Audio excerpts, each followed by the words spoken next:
मित्रों, स्वागत है आपका आचार्य प्रशांत द्वारा लिखी हुई बुक कामवासना के चैप्टर नंबर 3 को समझने की कोशिश करेंगे आज हम, जिसका टाइटल है नारी के लिए आकर्षण हो तो। प्रश्नकर्ता क्या प्रश्न पूछ रहे हैं? आचार्य जी, बाहर से कुछ नहीं मिलेगा, ये जानते हुए भी अभी आशा समाप्त नहीं हो रही है। आकर्षण बना रहता है, खासकर नारी का आकर्षण। शारीरिक रूप से कोई आवेग नहीं उठते, लेकिन चित्त में जो आवेग उठते ही रहते हैं, क्या करूं? पूछ रहे हैं कि बाहर से, वो जानते हैं कि बाहर से कुछ नहीं मिलेगा। ये जानते हुए भी उनकी आशा समाप्त नहीं हो रही है और उनका अट्रैक्शन बढ़ता जा रहा है नारियों के प्रति। आचार्य प्रशांत क्या जवाब देते हैं? कुछ बुरा नहीं है नारी का आकर्षण, कोई भी बुरा नहीं है नारी का आकर्षण। मीरा के प्रति आकर्षित हो जाएं, आदि शक्ति के प्रति आकर्षित हो जाएं, दुर्गा, शिवानी, पार्वती के प्रति आकर्षित हो जाएं, लल्लेश्वरी आपके चित्त में लगातार घूमने लगे। तुम्हें औरत का ही ध्यान धरना है तो किसी ढंग की औरत का ध्यान धर लो ना। मीरा ने भी पुरुष का ही ध्यान धरा था, किसी पुरुष का। किस पुरुष का? भगवान श्री कृष्ण का। कोई ऐसे वैसे पुरुष नहीं चुने। बोली पुरुष ही चाहिए, पर कृष्ण से नीचे नहीं चलेगा। यानी अगर आपको नारी के प्रति आकर्षण है तो कोई ऐसी नारी ढूंढो ना, जैसे मीरा ने पुरुष तो ढूंढा था, पुरुष के प्रति आकर्षण था, लेकिन कोई ऐसा पुरुष ही चाहिए, श्री कृष्ण से नीचे का नहीं चाहिए। दिक्कत यह नहीं है कि तुम्हें नारी चाहिए, नारी को चाहने में क्या बुराई हो सकती है? कोई बुराई नहीं। नर है, नारी है, या तो नर को चाहोगे या नारी को चाहोगे। प्रकृति में तो यही दोनों होते हैं ना। तुमने नारी को चाह लिया, भली बात। कैसी नारी को चाह रहे हो? जैसी नारी को चाहोगे वैसे ही तुम हो जाओगे। मीरा ने कृष्ण को चुना, मीरा कृष्णमयी हो गई, मीरा कृष्ण की मुरली हो गई, मीरा संगीत हो गई। जैसा तुम्हारा चुनाव होता है वैसे ही तुम हो जाते हो, यानी जैसी आपके सिलेक्शन होगा, जैसी आपके चुनाव होगा, ऐसे ही आप हो जाओगे। दुनिया में एक से बढ़कर एक प्रकाशित स्त्रियां हैं, हुई हैं। जाओ उन्हें चाहो, बिल्कुल उनके प्रेम में पड़ जाओ, न्यौछावर हो जाओ उन पर, तुम्हारी जिंदगी बन जाएगी। पर तुम ऐसा करते नहीं। ऊंची स्त्रियों से तुम्हें भय लगता है, क्योंकि ऊंची स्त्री के पास जाकर तुम अपना बौनापन बरकरार नहीं रख सकते हो। तो जब तुम कहते हो कि स्त्रियां तुम्हें बड़ा सताती हैं, बड़ा आकर्षित करती हैं, तो वास्तव में तुम किन स्त्रियों की बात कर रहे हो? तुम दो कौड़ी की स्त्रियों की बात कर रहे हो। तुम ऐसी स्त्रियों की बात कर रहे हो जो हाड़ मांस से ज्यादा कुछ हैं ही नहीं, वही तुम्हारे जहन पर छाई हुई हैं। किसी के होठ, किसी के बाल, किसी की आंखें, किसी के स्तन, किसी की खाल, इन्हीं का विचार करते रहते हो ना। तो फिर ये भी क्यों बोलते हो कि तुम्हें स्त्री का ख्याल रहता है? सीधे सीधे बोल दो कि तुम्हें मांस का ख्याल रहता है। जैसे किसी मांसाहारी को हर समय मांस ही मांस दिखाई देता हो, तुम्हें स्त्री कहाँ दिखाई देती है? स्त्रीत्व तो बड़ी गरिमा की, बड़ी शोभा की चीज होती है। तुम्हें उस गरिमा से कोई लेना देना है? जब तुम कहते हो कि कामुकता हावी रहती है, तो तुम्हें तो स्त्री के शरीर को नोचना खसोटना है। पौरुष की अपनी गरिमा है, स्त्रीत्व की उससे बढ़कर गरिमा है। तुम उस गरिमा के पुजारी हो क्या? मैं तुमसे पूछ रहा हूं, बताओ। बहुत सारे संप्रदाय हैं, बहुत से मत हैं, बस एक शब्द कहते हैं मां। उनके लिए स्त्रीत्व से ज्यादा पवित्र कुछ नहीं। इतना कहते हैं बस मां, और कुछ नहीं। तुम क्या उस स्त्रीत्व के पुजारी हो? ना, मांस के पुजारी हो। मांस की पूजा करोगे तुम भी मांस बनकर रह जाओगे। आध्यात्म हो, विज्ञान हो, कला हो, संस्कृति हो, इन सभी में ओजस्वी महिलाओं की कोई कमी नहीं रही है। पुरुषों का बड़ा अत्याचार रहा, बड़ा वर्चस्व रहा, उसके बाद भी बहुत महिलाएं हैं जो चांद सूरज की तरह चमकी हैं। उनके तो तुम्हें नाम भी नहीं पता होंगे। क्यों नाम पता होंगे? क्योंकि वो हाड़ मांस बनकर अपने आप को तुम्हारे सामने परोसेंगी नहीं। अभी मैं तुमसे जॉन ऑफ आर्क की चर्चा करूं, तुम कहोगे ये कौन, या मैं पूछूं आयन रैंड, तुम बात नहीं करना चाहोगे। कितने ही राष्ट्रों की राष्ट्राध्यक्ष रह चुकी हैं महिलाएं, उनके सपने आते हैं क्या तुमको? सपने में कभी मार्गरेट थैचर आई हैं? किस किस को आती हैं जरा बताना। आज रात बड़ा हसीन सपना आया, मार्गरेट थैचर घूम रही थी और उसके पीछे पीछे थेरेसा भी थी।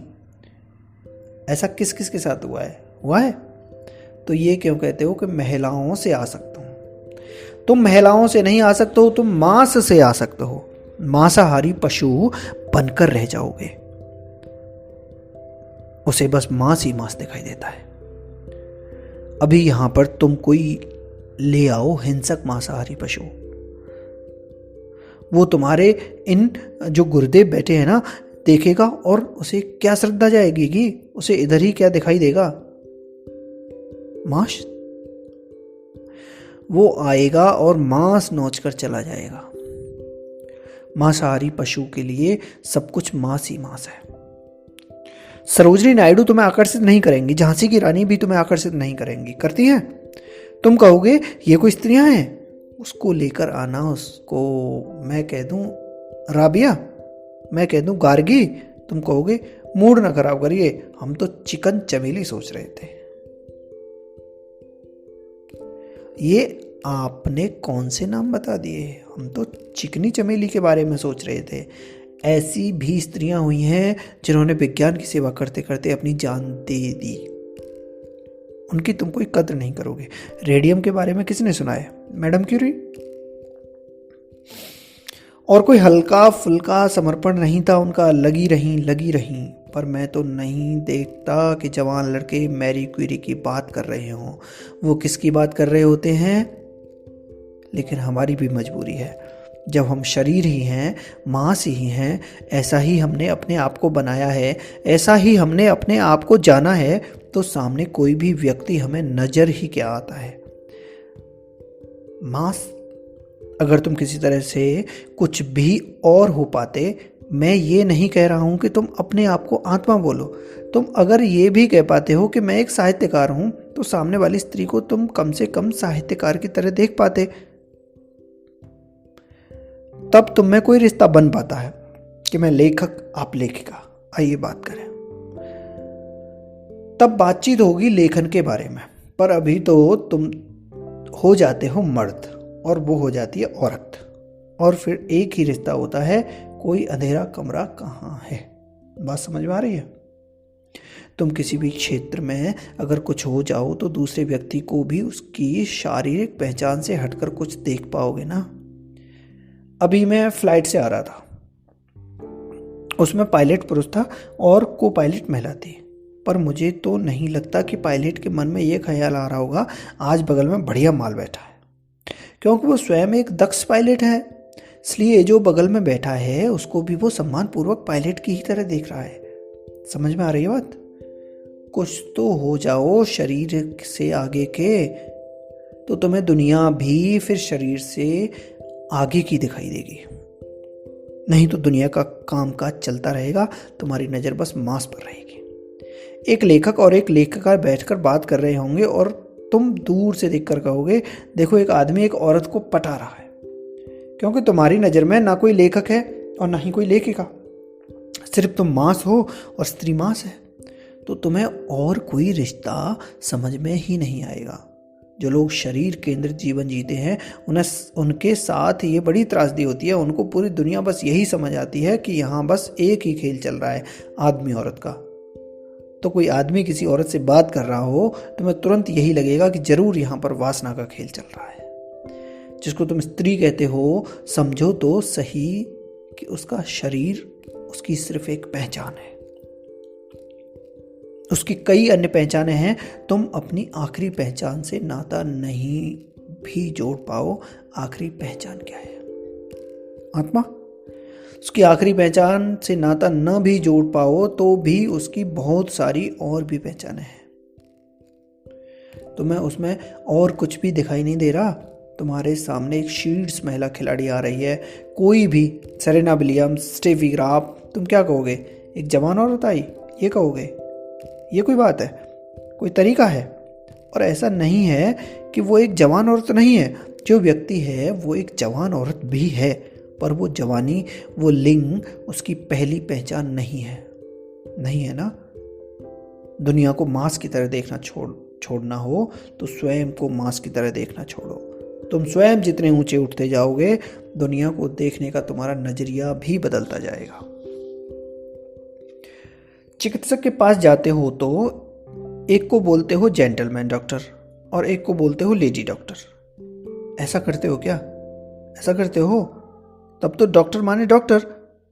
दर्द से मरे जा रहे हो और सामने चिकित्सक है, और जो चिकित्सक है वो लिंग से स्त्री है। तुम्हें यह ख्याल भी आएगा कि वो स्त्री है या पुरुष है। उस समय वो तुम्हारे लिए एक चिकित्सक है, पर वो तो मजबूरी में हो जाता है, क्योंकि उस समय दर्द इतना है कि वासना उठ ही नहीं सकती। जो काम मजबूरी में हो जाता है उसी को चैतन्य रूप से भी करना सीखो। गुण के ग्राहक बनो, गुण के, मांस के ग्राहक नहीं। फिर वो गुण अगर तुम्हें स्त्री में मिलता हो तो कोई दिक्कत नहीं है, फिर स्त्री से तुम्हारा जो भी संबंध बनेगा वो शुभ ही होगा। तुम साहस के कदरदान हो और तुमको मिल जाती है कोई बहुत साहसी महिला, तुम उससे मित्रता कर लो, तुम उससे निवेदन कर लो, ये कुछ बुरा नहीं होगा, क्योंकि तुमने उसमें प्रथम बात उसका लिंग नहीं देखी, तुमने उसमें प्रथम बात देखी उसका साहस। अब ठीक है, अब तुम उसके साथ रहना शुरू कर दो, तुम उसके साथ जीने लग जाओ। ये काम वासना का खेल नहीं होगा, भले ही तुम उसके शारीरिक संबंध भी बना लो तो भी ये काम वासना का खेल नहीं होगा, क्योंकि रिश्ते का आधार देह नहीं है, रिश्ते का आधार है साहस। तुम साहस के पार की हो और वो स्त्री साहसी है, इसलिए ये संबंध बना है। तुमने उसका मांस देखकर नहीं, उसका साहस देखकर उससे निवेदन किया था। समझ में आ रही है बात? तो हमने जाना इसमें नारी के लिए आकर्षण हो तो क्या करना चाहिए। अगर नारी के लिए आकर्षण है तो अच्छा है, सामने वाली नारी कैसी है, आप अगर उसको शरीर या मांस देखकर आप उसके प्रति आकर्षित है तो गलत है। अगर आप उसकी काबिलियत देख के, जो उसमें गुण है उसको देख के आप अगर आकर्षित हो रहे हो तो अच्छा है।